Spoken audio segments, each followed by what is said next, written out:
you've incorporated your company and are probably already thinking of millions of products that you could sell. But before you start brainstorming products, it's a good idea to come up with some initial criteria you can use to determine whether your product idea is good or bad. This is where most people fail. The strategy that most people take when selling on Amazon is selling brands that they already love. If they love Sony, they sell Sony products. If they love Apple, they sell Apple products. If they love Cuisinart, they sell Cuisinart products. Unfortunately, this strategy does not work very well for several reasons. First, because anyone can sell the same product as you, there are frequent pricing wars. Let's say you decide to sell this Cuisinart pot for $300. So you put it up and you start making some sales, but unfortunately, soon someone else puts up the same exact product $5 cheaper. So what happens? Well, the product is exactly the same, and so all the customers buy the cheaper one. So then you'll decide to lower your item by $5 and you'll get 100% of the sales for a little bit, and then the other seller will lower his price to $285 and he'll get all the sales, and pretty soon nobody's making any money except Cuisinart. Amazon itself might end up selling and shipping the product, and because they operate with such razor thin margins, they'll be able to price it lower than both of you and probably put you both out of business. When the brand and product is exactly the same, people will almost always choose the lowest priced one. And unfortunately, if you're selling items that are branded, you're competing against not just one seller, but potentially dozens and dozens of sellers selling the exact same product you are. Don't let this happen to you. So what can you do? Well, don't sell products that already have a brand. Instead, create your own brand. That's right, you, my friend, are soon going to have your own brand. Just like Steve Jobs created Apple, and Franz Popp created BMW, and Louis Vuitton created Louis Vuitton, you are going to create your own brand. Now, that doesn't mean you also have to create your own product. We're going to learn how to work with top overseas manufacturers that can create the product for you. It just means that when you have the product, it's going to be with your name and label on it that no one else can copy. You'll have the ability to take your own pictures, write your own product description, choose your own price, and no one will be competing with you. Now, you may think that creating your own brand is crazy, but let me tell you, this is how Amazon sellers are making their money. Let me show you some examples. There's someone that wanted to sell vitamin D pills on Amazon. Now, there are many well-known brands that do this already, such as Kirkland or Nature Made, and he could have gone out and resold any of these two products, but then he'd be competing with any other seller that's also interested in selling these two products. So what did he do instead? He created his own label where he's the only one selling this product. And now I'm sure he's raking in hundreds and hundreds of dollars a day on this product alone. My aunt wanted to sell yoga clothing on Amazon.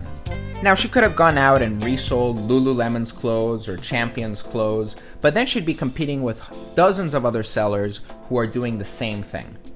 So what did she do? She teamed up with a manufacturer in Colombia to create her own brand, Active Fit Sportswear. And because she's the only one who is selling this product, she's now raking in thousands and thousands of dollars. And it's not just savvy entrepreneurs that do this. Big companies do this too. When Apple sells their computer monitors, they don't actually create the monitors themselves. They hire a company in China to make them and then put the Apple label on them. When Sony makes their televisions, they partner with a company who makes many of the internal parts, and bam, they brand them Sony. And you can brand almost anything you want.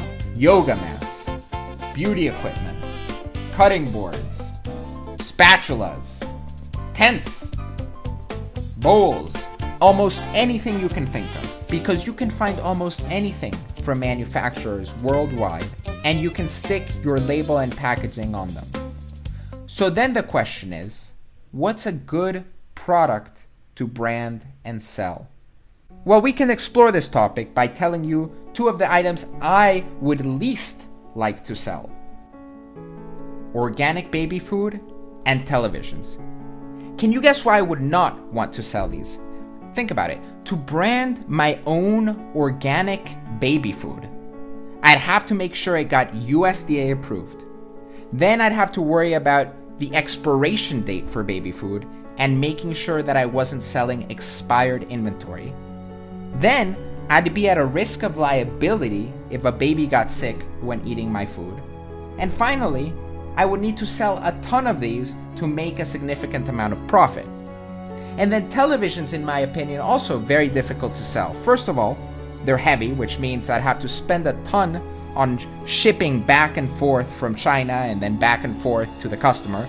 If the customer returns the item because it's defective, then I'd have to pay for shipping again, and this could easily eat up into my profits. Second, it's very fragile. I'd have to ensure that packaging is perfect in order to ship, and even then I might end up with some broken TVs along the way. Third, because there are a lot of moving parts, I'd have to be really careful about testing the durability of the item. I wouldn't be able to simply get it from the manufacturer, make sure it's working in 10 minutes. I'd probably have to keep it for months to make sure it doesn't die out on me. Finally, it's a very expensive item.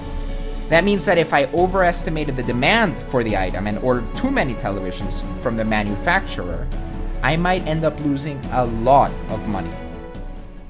So if these are all the criteria of products we want to avoid, what are the criteria for products that we might want to sell? Well, ideally, the product should weigh less than 3 pounds. So you spend much less money on shipping.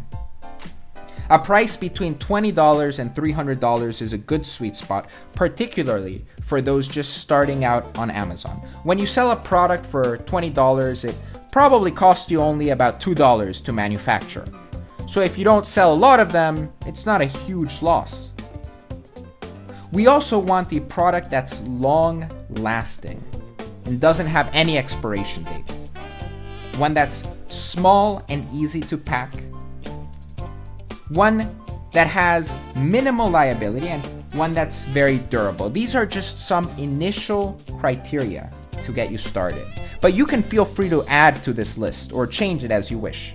The most important thing is that you have a clear criteria for evaluating the products that you may sell.